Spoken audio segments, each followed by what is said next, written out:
Okay, I think we'll get going since we're a couple minutes past. So welcome everybody. Thank you so much for joining us to this Student Minds University Mental Health Charter Program Q&A webinar. This has been sort of, a challenging couple of years for everyone. So thank you for continuing to engage with Student Minds and sort of continuing to really dedicate yourselves to the well-being of your students. And thank you for joining us today. I'll start by introducing myself. So my name is Shervin Sabegi. I am currently working at King's College London as Senior Student Transition Officer, and I'm also one of the Charter Assessors for the University Mental Health Charter. So that's kind of how I've ended up here today. And I also have just come off the tails of a couple of years as a student officer at the SU at Imperial College as well. So sort of straddling that line on that recent grad university sort of staff member kind of line right now. In terms of what this event is for, so really today's an opportunity for you guys who are committed to improving the mental health and well-being of your university communities to hear more about our university mental health charter program and how it can support you to achieve cultural change at your university. Just before we kind of get going and start, I'd like to thank our partners, Tribal, for supporting this event. So Tribal provides expertise, software and services aimed at improving student success, and their higher education student support and wellbeing solutions are designed to help institutions deliver support to students at various stages at their journey. And sort of at the end of the presentation, provide a link to where you can find out more about them. We'd also like to thank the UPP Foundation and the Office for Students who have provided funding for the development of the Charter.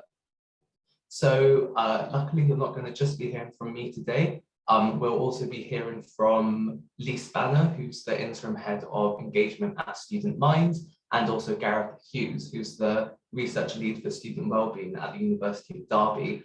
And the two of them were the ones who led the development of the University Mental Health Charter, so are definitely the best ones to be telling you more about it today.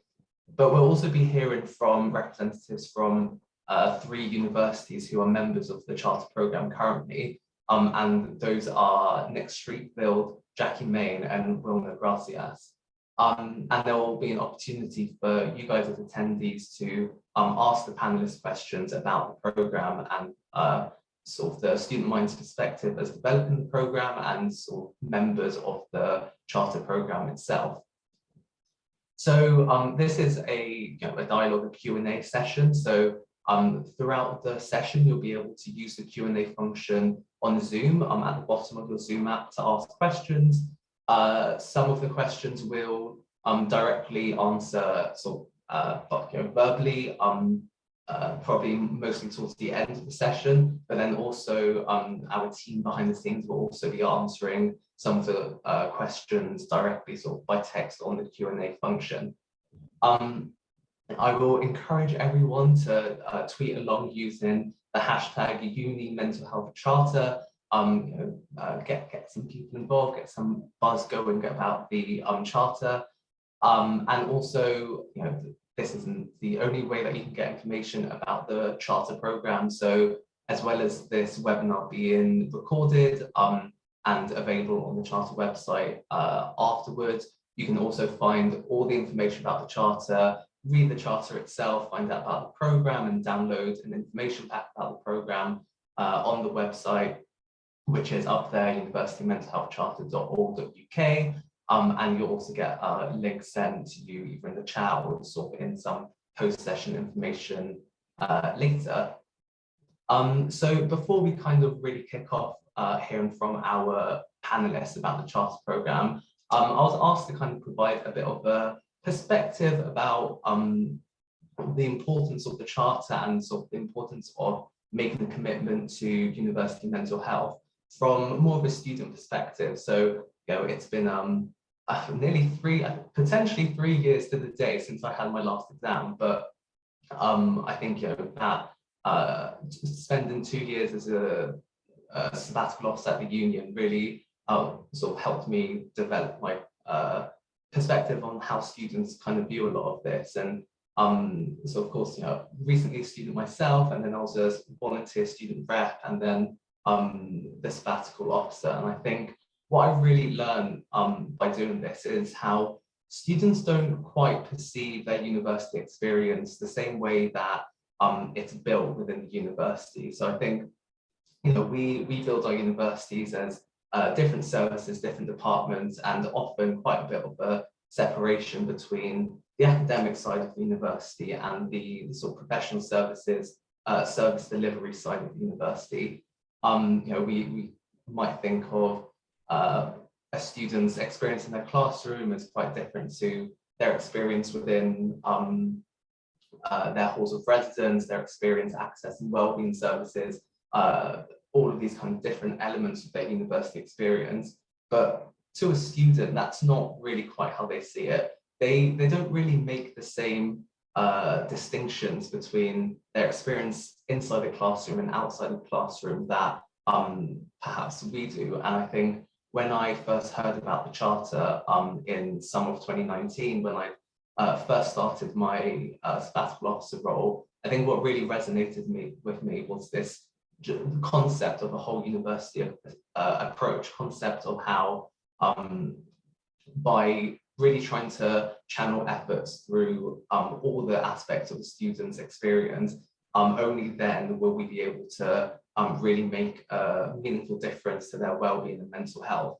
I think often students find that there's loads of effort and energy in their university, for example, with wellbeing initiatives or big things going on during sort of mental health awareness week or that kind of stuff, but it doesn't quite match up with what they perceive to be happening within their classroom.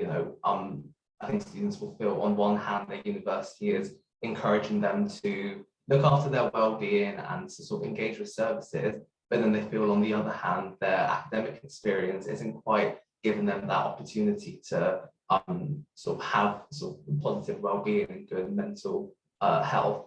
So I think what I really liked about the Charter and what I think is resonating with students who are involved in the Charter is this recognition that all aspects of the university experience truly do impact a student's well-being, and you're never going to be able to really make universities a place where students can thrive and sort of have good mental health and good well-being if there isn't this whole university approach, and if everyone's bought into this idea that universities are a place that have a responsibility to the well-being and the mental health of their students. So that's why I'm really excited that we've got so many people on the call today who are sort of beginning to take a commitment to really changing the sort of approach to university mental health and well-being. And I really hope that many of you sort of sign on to the program and really take that approach and take that commitment to improving well-being. So that's kind of mainly it from me for now. I'm going to pass on over to Lee and Gareth, who are going to tell us more about the Charter framework itself and the sort of process of applying. So yeah, on to the two of you guys. Thank you, Shervin, and it's great to be with everyone this morning. It's fantastic to see quite so many people on the call, and just from my perspective, I just want to say thank you to everyone for the work that you've done over the last few years. Thank you for still being engaged in the work around student mental health and still being interested in doing what you can to improve things and to make things better, because it's been a tough few years, and to still have that commitment amongst our university colleagues is fantastic to see. So if we come to the question then of why a charter overall then, and if I can have the next slide, please. So the first thing is, and I'm sure I don't need to stress this too much, we know that there has been a really significant rise in the number of students experiencing problems with their mental health in universities. And we also know that there's been a huge rise in demand for services, but even more recently, research still showing that probably about half of those students who actually experience problems aren't coming forward to put their hand up and say that they're having those problems. And so there is then a real need for us to think about, well, how do we respond, first of all, to this kind of wave of need that we're seeing, but also how do we make sure that we are supporting those students who aren't coming forward? And finally, that question then really about, well, shouldn't universities really be places that are able to support the well-being of our students and our staff, crucially as well, because we know that good teaching, good learning, good research, all are underpinned generally by good well-being. Good well-being, it makes it easier to learn well, it makes it easier to teach well, it makes it easier to conduct really good research. So actually good well-being should really be a key plank in our experience and our lives at university overall. So if I can have the next slide, please. So what we're then thinking about is, so how can we guide that through? And whilst obviously an awful lot of that focus in the discussions that we've had has been on that wave of student need, really the absence of illness on its own isn't enough. I think, as I say, if we're going to drive towards a place where universities can be good for the mental health of our communities overall, we need to ask ourselves some more fundamental questions. As Shervin was talking about, it's not just about promoting well-being, it's not just about providing good services. We've actually got to think a bit more fundamentally about everything that we do across the whole picture. So if I could have the next slide, please. So our vision really is to try and support universities to adopt whole university approaches. And that means thinking about every single aspect of what we do, everything that a university does, because we know that mental health of individuals, of anyone inside universities or outside, is really heavily influenced by what we encounter on a day-to-day basis, by what we do, by the people we spend our time with, by the way we think. And so the environment around us is playing a really important role in shaping our mental health. And that's true of universities for staff and students within the universities as well. Now, in order to do this, of course, we wanted to make sure that whatever guidance we were putting out about what a whole university approach needs to be, needed to be grounded really deeply in evidence. And I'll talk a little bit more about how we put that together in a moment. So we wanted to create an evidence-informed framework that could guide people along. We've also recognized that we need to be supporting people in universities to actually, because everyone's busy, there's a lot to think about. So we wanted to create a program that could provide input, that could provide a community of practice, that could provide some training to actually help support people in the development of their whole university approach overall. We tried to do that with the program. And then the accreditation scheme, which is the award overall. And we wanted as much as possible to make the award kind of a learning process, a process by which people can learn and build ongoing improvement, and where we can then recognize those universities that are doing that really excellent work, because we know there are people out there doing really, really good things, and we want an opportunity to be able to praise them for that publicly and to recognize the work that they're doing. So next slide, please. So we then, these were kind of some of the questions that we set ourselves right back then when we were thinking about, okay, what does a whole university approach actually look like? What could it look like in a way that would be useful to universities?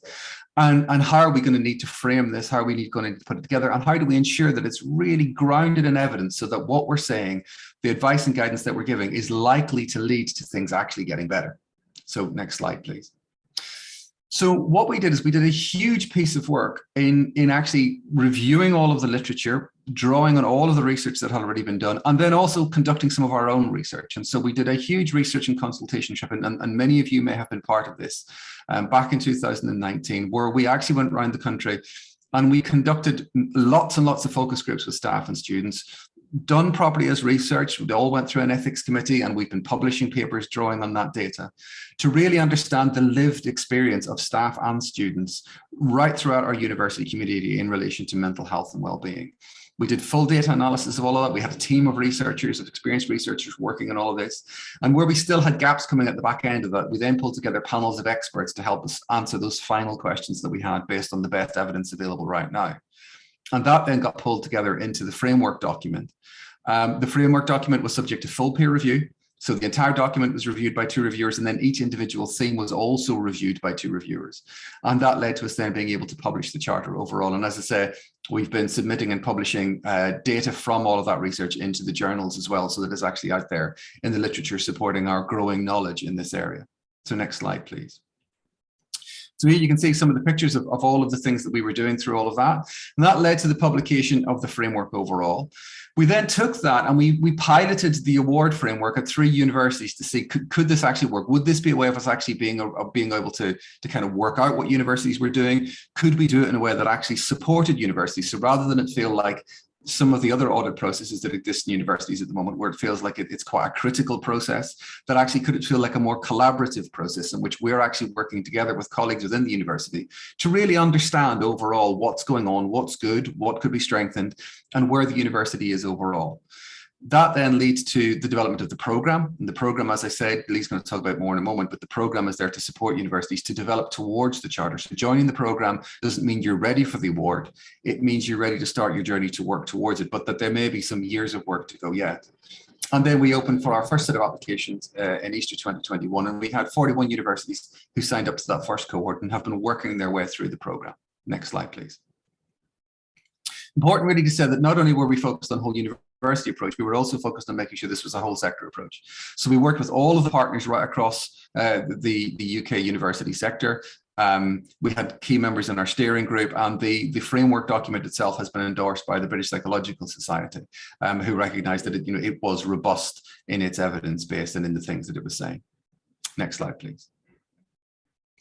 So what we have then is a whole university approach, and this is important because, as I was saying at the beginning, and as Shervin was referencing to, our environment is a key determinant, and we need to think about the physical, cultural, social, and personal aspects that drive our mental health and our well-being overall. And really what this comes down to is that one of our colleagues said to us, really all universities already have a whole university impact on mental health. Some of it's well thought out and will be having a really good impact. Some of it won't be, and maybe having a negative impact as a result, because everything that we do is going to be impacting in the mental health and well-being of those in our community, staff and students. And given that, we have got a kind of ethical duty to make sure we're not causing harm and to do whatever we can to make sure that what we're doing is supporting mental health and well-being overall. So we've got to think about doing it consciously. And the framework document is designed to help us think about all of those aspects consciously and to then seek to make practical, pragmatic, real-world solutions that can then lead to improvement overall. Next slide, please. So what this comes down to is what we would call our 3 legs of a stool model, but there are really 3 key things that we need to think about with the whole university approach. We need to make sure we've got adequately resourced, effective, accessible services for those who do need it. We need to be making sure that we are providing support for individuals and communities so that they're able to develop their own insight, understanding, and skill to manage their own well-being. And we need to be creating environment and culture that simply supports good well-being, that reduces poor mental health and supports mental health overall. And that really, without all of those 3 things, we can't really say we have a whole university approach. Next slide, please. And if you've seen the framework document, if you haven't, I do encourage you to read it in depth when you're thinking about applying for the program, because that is the basis on which the program and the award framework works. We broke it down into 4 themes, and then there are a set of enabling themes. And I won't talk through all of these in detail just now, but I'll just to give you a flavour of what they are. If we can have the next slides, please. So I'm going on to the least bit, but sorry, if we just go back, sorry. So if we think about the fact that, learning, as Shervin said, what happens in the classroom, it's really important that impacts positive and mental health and well-being overall. We look at what's necessary for our support services to be safe, effective, accessible, and well-governed, and that we're managing risk and information sharing and our relationship with external partners like NHS and so on. The work theme is also really important. We recognize that staff well-being is crucially important in and of itself. It's also important because of its relationship to student well-being, and there's more and more emerging evidence that actually there is a relationship between the 2. And then the live themes look at those things like student accommodation and the environment and proactive measures that we might take to support well-being. And then those enabling themes undercut all that, and they'll look at things like whether we're taking proper co-creation approaches, leadership, policy, strategy, all of those kinds of things that sit under that. So do take a look at all of that. It is mapped and links up to UUK's what was originally Step Change, it's now Mentally Healthy Universities framework. So as I said, this is the sector speaking with one voice on this, and as we all try to move forward together. So thank you very much for that. I look forward to your questions, and I'll hand over to Lee to talk you through the next bit. Well, good morning, everybody. So I'm Lee, I'm Interim Head of Engagement at Student Minds, and I will tell you a bit more about the Charter Programme and Award. So could I have the next slide, please, Jamie? Thank you. Okay, so as Gareth said, we've really designed the programme award to be kind of really values led, and these are the kind of 4 key values that we use throughout the Charter Programme and Award. Like Gareth said, we want it to be a really collaborative process. We don't want it to feel like this is something being done to university communities, but actually bringing together university communities to identify and share practice, both within universities as well as bringing them together with one another and bringing them together with the assessment teams as well, as part of a respectful, supportive and inclusive community. We want universities to be courageous. So we know to create genuine improvement. It's not just about kind of talking about what's really great, but actually acknowledging that nobody's got a perfect approach and we've all got challenges that are shared, and we're only going to really push forward as a sector to improve in this area if we can come together and really acknowledge our weaknesses, challenge practice and really push boundaries and be ambitious and not try to meet kind of minimum standards with this stuff as well.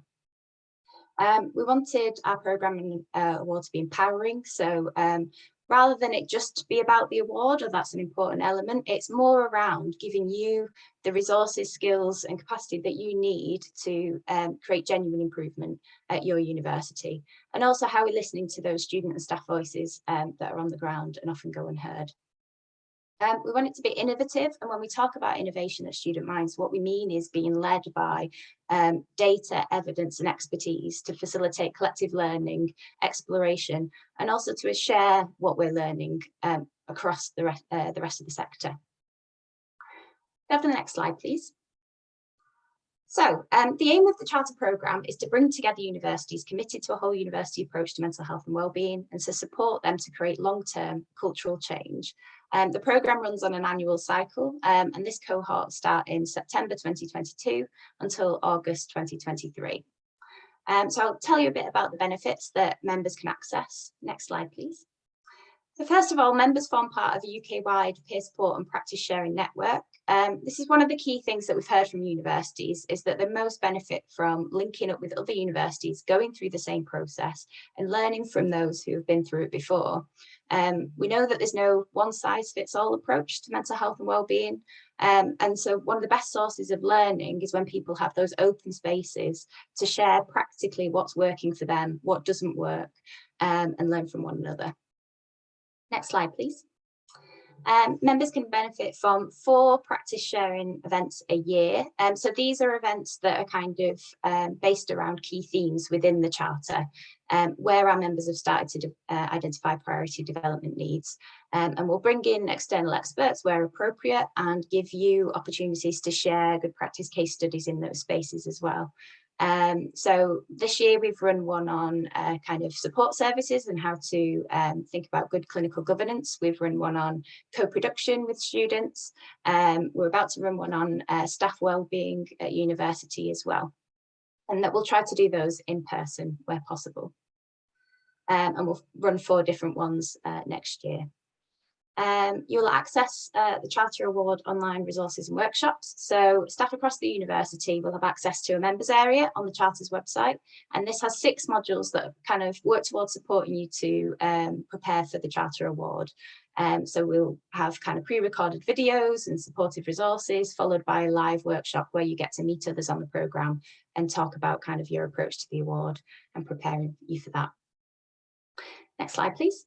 You'll also have the opportunity to connect with the Student Minds Charter team. So you've got 2 progress review meetings per year where you can reflect on your progress towards the principles of good practice and work with us to think about those kind of development areas, and also where you've got good practice, so we can link you up with kind of other people who have similar challenges or to resources that might help you.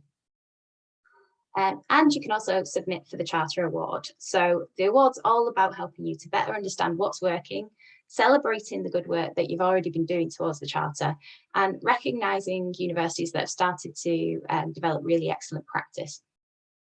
So we want to be flexible around when you feel you're ready to submit for the award.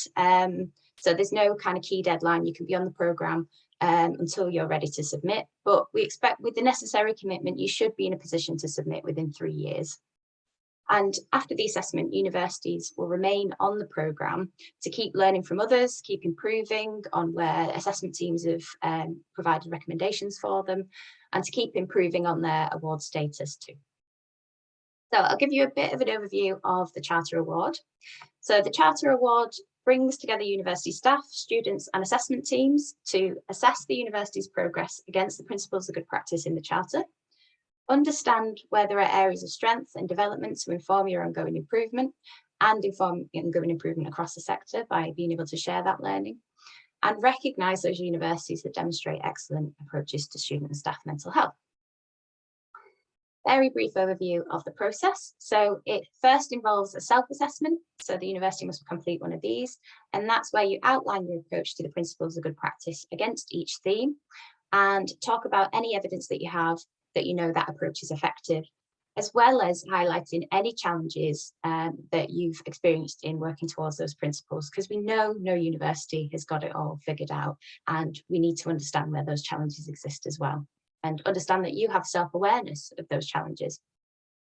And the student lead at your university will also have the opportunity to submit a student-led report. So that's a very much shorter report, but just provides the assessment team with a bit more information on what students think are some of the really strong areas and some of the areas of development in your university. A team of peers from across the sector will review the self-assessment. It'll be a team of 3 with a mix of clinical expertise, somebody with experience at a strategic level at a university, and a student assessor like Shervin, who's with us today. And you'll receive an improvement report with the assessment team's recommendation for improvement, any areas of excellent practice identified against each themes of the Charter. And the assessment team will also recommend an award outcome, which will be recommended to the Student Minds Award Panel for verification. The award panel meets twice a year to validate the awards. And if you receive the award, you'll be able to use the Charter mark on your university comms, and you'll be recognised on the award holders page on our website. As an award holder, you'll remain on the programme to access programme benefits to support your ongoing improvement. And we'll have an online progress report that will help you and the Student Minds team work together to monitor and inform that improvement process as well. And you'll need to resubmit within 5 years in order to keep or maintain or improve on your award status. Next slide, please. Very briefly again, some of the award outcomes. So we've got an award and no award, but also an award with conditions. So we're not in the business of telling you need to go through the whole process again if you've just missed out on that award status. So if there's some recommendations that the assessment team have where you can address those within 12 months, we'll give you an award with conditions. So you'll need to kind of undertake a light touch reassessment within 12 months just to kind of demonstrate that you've made some progress in those areas. We don't expect that many, if any, universities will be working towards a merit or distinction at this stage. They are very much kind of stretching levels and aspirational for universities to continue to work towards, so that they don't just get the award and then kind of finish with that improvement cycle, but there's always a way to stretch yourself and continually improve. Next slide, please. So some of the outcomes that we've seen so far from programme and award, things like improved collaboration within universities, we've seen improved investment in mental health services, integration between internal and external mental health services, better partnership working with students to improve their approach. We've seen people do innovative things to start embedding wellbeing in the curriculum, and improved evaluation of interventions and services. And these are kind of emerging outcomes, but we'll be doing a full kind of 3-year impact evaluation and be able to share some interim findings with you very shortly around some of that as well. Next slide, please. Okay, so in terms of next steps, you can apply online by following the link on the Charter website. And I think we've shared the link to that page further up. You need to meet the eligibility criteria. So you need to be a UK degree awarding university. You need to have signed a letter of support from the university's VC or equivalent, and there's some more information about what needs to be within the programme information pack. And more information on these requirements and the fees can be found in the programme information pack on our website. We shared the link to that before. If you're a continuing member, so not a new member, we have sent round a form for re-registration. If you're not sure where that is, or if you've missed that, please do email us at the Charter email address. The final deadline for applications is the 1st of July. And at that point, we just need your key contact details and your signed letter. After that point, we'll sort out invoicing and getting all the information that we need from you to set up your full membership. The programme will begin in September, and we'll start by giving you access to the members area and arrange a meeting with the Student Minds team, and to let you sign up to our first welcome workshop as well. Hey, I think that's all from me. I'm going to hand over to Shervin, who has some questions for the panel that's with us today. Lovely. Thank you, Lee and Gareth, for that really useful overview of the Charter. We're now going to get into sort of the exciting bit in terms of hearing from our panelists and sort of their experiences of the Charter so far. So I'm going to first hand over to Nick. So Nick, if you could just introduce yourself and say a little bit about why your university joined the Charter programme and how it's helped you in advancing your whole university approach. Sure, thank you. Hi everybody. So my name's Nick Streetfield. I'm the very new Director of Student Life and Wellbeing at the University of York. I'm an Amoshi Vice Chair with responsibility for professional development, and I also happen to be a University Mental Health Charter Assessor. But the reason I'm here is 3 weeks ago, as Deputy Director of Student Services at the University of East London, we hosted the Charter Assessors for the end of our assessment process, which was a really full-on but very positive couple of days, and was the end of the beginning really of our award process. And I'm being asked to talk about why we joined and then how it's helped us. So we joined, I think, because there's an awareness amongst senior staff, but also amongst student services leaders, that it's not going to be possible to continually just expand counselling and mental health teams. There's got to be another way to start to try and develop a way of supporting students where it doesn't rest on a small number of people or a couple of teams. So the university started to look around about what might we do, and what is national best practice? Where is the evidence to show that this approach might work?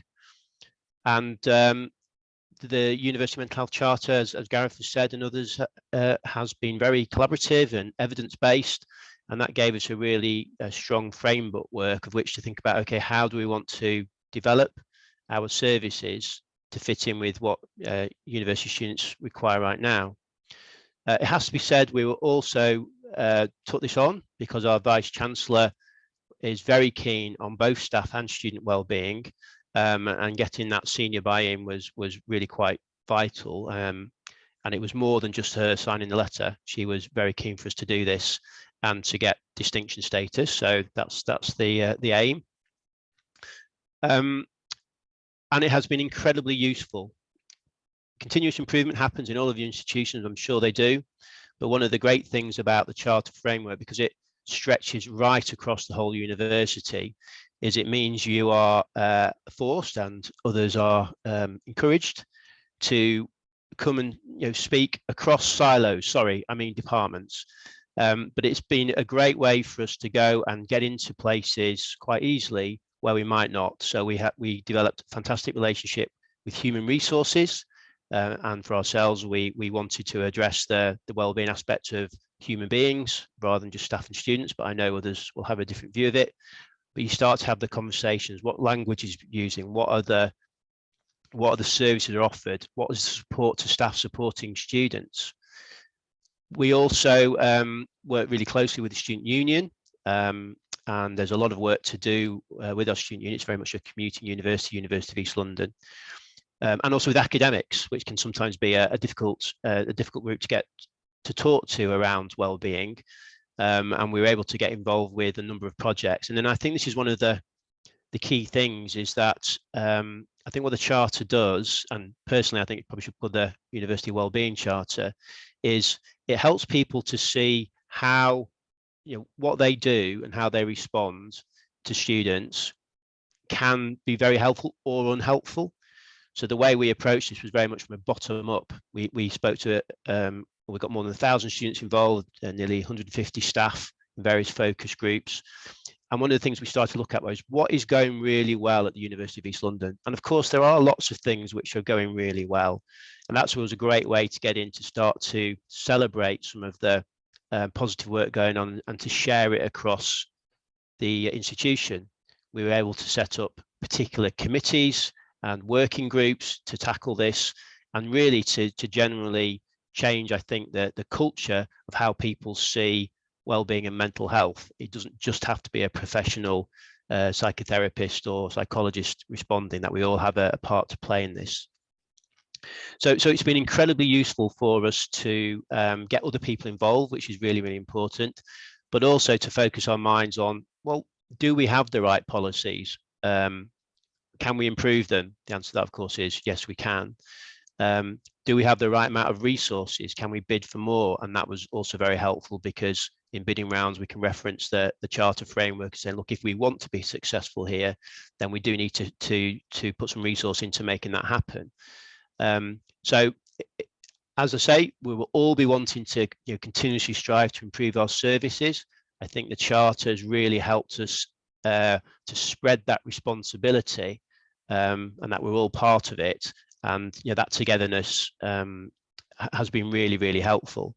Now I've left UEL, but we've framed this very much as this is the start of something. We're expecting some solid critique from the assessors. I'm hoping nothing which will surprise us, but all of that is then also very helpful to have an external voice of experts and a framework to apply to say, okay, this is where we need to do more, and there's always more to do. So hopefully that gives a sense of it from my perspective. It has been extremely useful, if not a lot of hard work. That was an extremely valuable perspective, Nick. I'm sure everyone on the call will find that really valuable in terms of taking that to their own universities as well. So thank you so much for that. Now, Warner, my lovely colleague from King's, I'm coming to you. So if you could just introduce yourself as well and say a little bit about how us at King's have engaged with the program so far, and what aspects of the program have been most valuable for you. Thank you, Shervin. Hi, everyone. My name is Wilma Gracias, and I'm the head of Student Mental Health and Wellbeing Strategy here at King's, working with senior leadership to keep student mental health and wellbeing a strategic focus at the institution. And there's so many, I've taken some notes because there's so many great things that have come out of being part of the Charter program. I'll say one of the first ones, and Nick touched on this, and as well did Lee. As part of your application process, you'll have to share a letter of support from your VC or an equivalent. And that part of the process was really helpful, because at the time that we were thinking of applying to the Charter program, we introduced a new principal and president at King's, and it was just a really great opportunity for us to have a conversation, to sit down and share what our journey has been at King's, and where we intend to be in the next couple of years. And it was just a really great opportunity to say, this is what's happening across the sector, and use it as leverage to gain their sponsorship and their support. And I'm really proud to say that Principal Shitish is really on board with the work that we're doing, and is really on board with the whole university approach. So I think definitely use that as an opportunity to have conversations with senior leadership and put this on their radar. I think the second thing in terms of the Charter program, specifically at the workshop, has just been hearing from other colleagues from across the sector and seeing where they are in the process. A lot of the workshops have opportunities to go into breakout rooms and to have conversations. And it's just been really interesting to see different institutions approach and where they're on the journey, and share good practice, and things like swapping job descriptions and sharing how they're supporting their students, for example, has been really helpful. And here at King's, one of the things that we'll be doing over the summer is we will be hiring our student leads for the summer as a summer internship to really get started on that student engagement and student co-production piece, and really support them in that part of the process. Lee mentioned the progress meetings. We just had one of ours yesterday, actually, and it was just really helpful to ask any further questions, gain clarity on the process. You know, it's a lot of effort. It is the whole university approach. Different teams will be involved, and so, you know, at King's, we just want to make sure that we're setting ourselves up for success. And so those progress meetings and having the charter team available for questions has been really helpful. I'm, you know, every now and then send Lee an email saying, can I just get clarity on this? What does this process look like? And knowing that you're just not out there to fill out this, you know, this form or this application on your own, but that you have support all along the way, I think is really helpful. And I think we're really looking forward to submitting our self-assessment and taking part of the process this next academic year. And hopefully we'll have a good result at the end of it. But I think it's just been really great in starting the conversation or continuing the conversation here at King's with colleagues, particularly on the staff well-being side. We've seen some really great progress at the institution and are really using the workshops and this next practice sharing event, which is on staff well-being. We've actually are sending a few of our colleagues from different teams to that session. It's just been really helpful to get everyone involved. So definitely encourage you to take advantage of the workshops and practice sharing events, but also the platform online where you can access videos and information such as the handbook to really guide the process. So we're really looking forward to submitting our application this next academic year.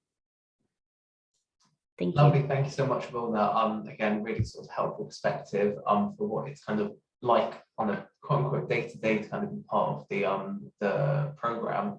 And now finally, I'll be handing over to Jackie. And so Jackie, so Glenn and Caledonia have been involved in the pilot of the award from the very start. So I was hoping you could like tell us a little about how you found the award process, and if you could talk about any tangible outcomes that participating in the program has had at GCU. Yeah, thanks, Shervin. Yeah, so I'm Jackie, and I'm Director of Student Life at GCU. So I chaired the cross-university steering group that oversaw our participation in the pilot and now our formal engagement and submission for the award. And I'm also a charter assessor. And as you say, GCU's been involved right from the beginning. We applied to be a pilot institution prior to COVID, and I'll confess that it was a considered decision to continue with that after the pandemic hit, and I'm really pleased we did, because it's been a very positive and beneficial experience, and a lot of the things that Nick and Wilma have said were absolutely mirrored by our own experience of that. We were really grateful with the opportunity to help develop the pilot and the process, and we certainly learned a lot from it. I think specifically the process, really going back to basics, it gave us a really good structure to think about how our whole institutional approach knitted together. The domains and themes, and producing the self-assessment around that with colleagues from across the institution was just really, really helpful. It encouraged us to reflect and prioritise what we wanted to prioritise. I think at that point we were feeling a bit overwhelmed, as everyone was, and it gave us some perspective on this, and as people have said, helped us feel that we weren't alone. It helped us celebrate success.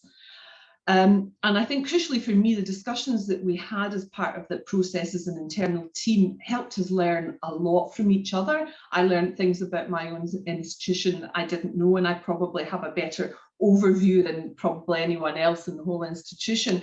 We learned a lot about what was happening across our institution. And last but certainly not least, the discussions that we had with the assessors, both in the pilot and then having submitted for the award, has been extremely helpful. The improvement report and recommendations that we received was really helpful, and the ability, as Wilma said, to go back and ask questions. It has been an extremely collegiate process for us, so a real learning process. I think just finishing some of the really tangible outcomes, and it's not exhaustive because I keep thinking of more things that we've benefited from as a result of all of this, but it's helped me take a number of resource requests forward that we already had, but it's really helped endorse those. So we've been able to introduce a clinical lead for our mental health team. It's helped us expand our wellbeing service in a hub and spoke model, working with schools. It's helped us think about a clinical governance model in a way that we weren't really thinking about it in. Crucially, I think it's helped enhance our partnership working with students. It's made us really reflect on the diversity of the student voice in that co-creation process in a way that I don't think we were doing before. And I think producing the action plan that we did after we had the report has really helped us prioritise things. So I think it's also helped raise awareness just across the whole institution. It's really raised the game on the conversation of what it really means to have a whole institutional approach. And I don't think we would have been able to do that without going through this process. So I'm really glad we made that decision to continue with the pilot at the time. And it's given us some really helpful access to resources and practice sharing networks that we're both enjoying and benefiting from being involved in. So I could go on a lot about the benefits, but yeah, hopefully that's given colleagues an example of some of the things that we've benefited from. Lovely, thank you. Yeah, no, that was great, Jackie. And it's great to hear just how many really like tangible and sort of specific impacts you've been able to see from being involved with the program. So I'm going to go over to a few questions that we've had from attendees, and I'm going to pick this one to address first, and I think going to hand over to Gareth to answer this. So someone's asked, how is equality, diversity and inclusion considerations incorporated into the Charter and framework to capture the experience and support of some of the most vulnerable and under-supported, such as the LGBTQ plus community, BME community and young men? So Gareth, do you think you'd be able to address that? Yeah, absolutely. And it is a really important question, and one we spent quite a lot of time thinking about. There is an entire theme which is devoted to inclusivity, inclusion and intersectionality, because I think we need to recognize the role that has in the environment and in the community as a whole, and in the way that those who feel excluded or don't feel generally a part of the community, or who encounter harassment or discriminatory action or that kind of thing, that actually can have a really strong effect on mental health and well-being overall. And so there is a clear link, I think, between the well-being of our community and how inclusive that community is. And I don't think we can take whole university approaches unless we think about everyone within our community. Importantly, within the Charter we also think about this in relation to where people sit within the society of a university as well. So absolutely, those coming in with those kind of protected characteristics, if you like, we need to be thinking about the mental health and well-being of those groups, because we know from the research that there is a risk that they may experience lower levels of well-being overall. But also in terms of things like PhD students who occupy a really liminal space in many universities, which means that actually that could have an impact on their mental health as well. So we need to think about it right across, and then specifically we think about it within services as well. So thinking about the fact that services need to be accessible to all members of the community, and that's staff services and student services overall. So that's also, I think, a really important part of all of this. And if you have been working towards other awards, other kind of equality awards, we would take that as evidence of your commitment overall to equality and inclusion within the Charter as well. So, we recognize those awards within the Charter Award. We're not trying to kind of do this whole thing all over again if you've already done that kind of work. Hopefully that answers the question. Lovely, thanks so much, Gareth. So I think going to go on to one question that we had, which was essentially someone asked, is 3 years too short a timescale to work towards? So I think since Nick, since you've already kind of been through this, I might like hand over to you to kind of give a perspective on that 3-year timescale and whether or not sort of you felt that was sufficient to kind of work towards the Charter Award. We took just over 2 years, but I think partly the pandemic got in the way.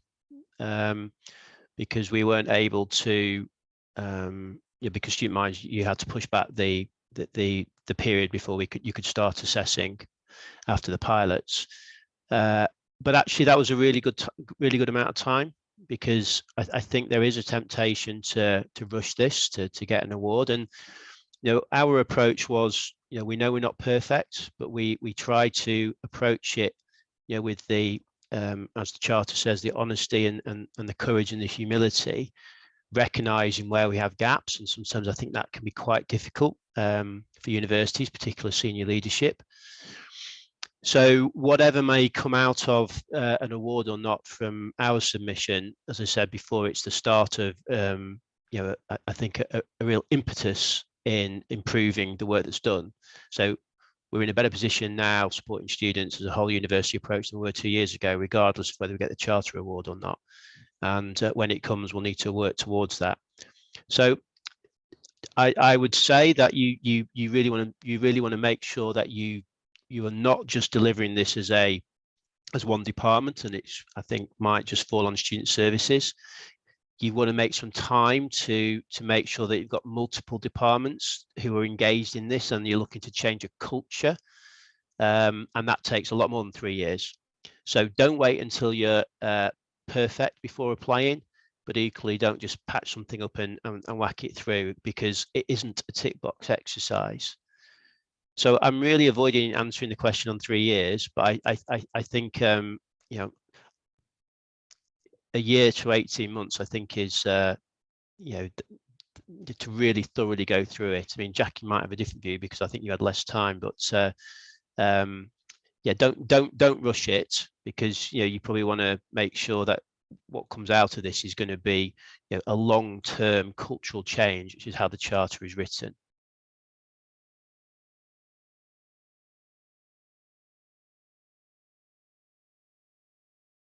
Sorry, Zoom was just being difficult with me.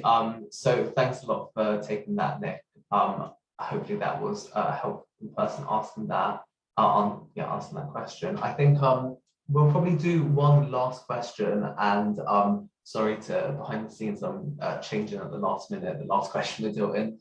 So I think I'm going to ask Wilna to take this question. So someone's asked, we're about to present to our VC regarding our application, and we want to emphasize all of the benefits of signing up to the program. But one of the areas that we want to emphasize is that we feel it massively links to student satisfaction.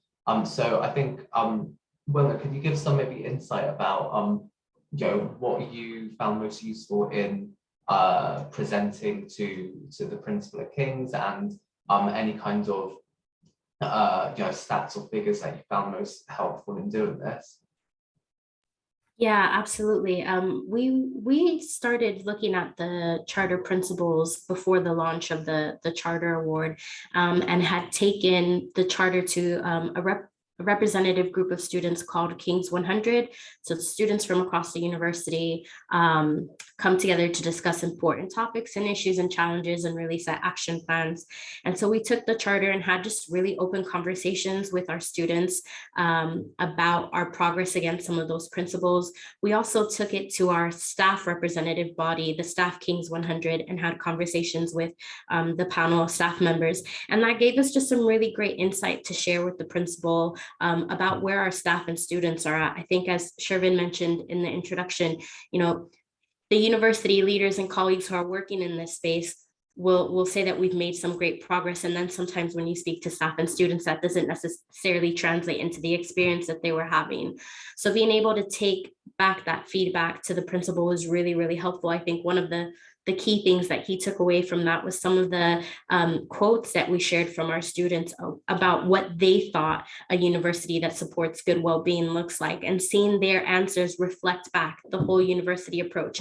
Although we had not given them a definition beforehand, I think was really key that our students and our staff members are looking for this approach. It's not just about providing good support services, although that's critically important. It's about looking at the environment and the culture change. And I think that was really helpful. And we just have kept it on his radar. We are always inputting into conversations that he's having, giving updates at different committees, Most recently, we invited our principal to a huge exam well-being campaign that we had called Take Time Out. So he was out with students cycling and making them smoothies so that he can see it on the ground what it is our students and our staff needs. So as much as possible, if you can have the voices of staff and students represented before you have a conversation, I think that will help draw the message home. Great, thank you so much for that insight, Wilna. So sadly, I think that's the last question we're going to be able to answer, but the team have been answering over the chat some of the questions that you guys provided. So I'm just going to wrap up now. So thank you so much, everyone, for your questions and for sort of helping us making it a two-way Q&A event. If you've got any other questions, please do send them to charter@studentminds.org.uk, or you can have a look at some of the frequently asked questions on the University Mental Health Charter.org.uk website. And also, you'll be able to download the information pack there, which hopefully will be able to answer a lot of the questions you might have. So just as a reminder, so Lee outlined this all earlier, but the 1st of July is the sort of the date you have to apply to be part of the announcement of the first universities on the scheme. So please make sure you get applications in by that point. We're running out of time, so I'll just let that other information stay there sort of visually. And I'd like to just once again thank Tribal for supporting the event. If you'd like to get in contact with them to see how they might be able to support you, that their contact information is over there. And then if it said 2021, yes, indeed, 2022. So finally, I'd just like to really thank the panelists for joining us. So Nick, Jack, and Wilna, thank you so much for giving your perspective on your experience of being part of the Charter programme. This recording of the session, as well as being available on the Charter website, will be available on YouTube. So that will make it a bit easier for you to share it more widely. And we encourage you to do so, just so that we can really get as many people sort of on board with this as possible. And otherwise, yeah, just thank you so much for joining us today. I hope you'll have a lovely rest of your week, and see you guys later. Goodbye.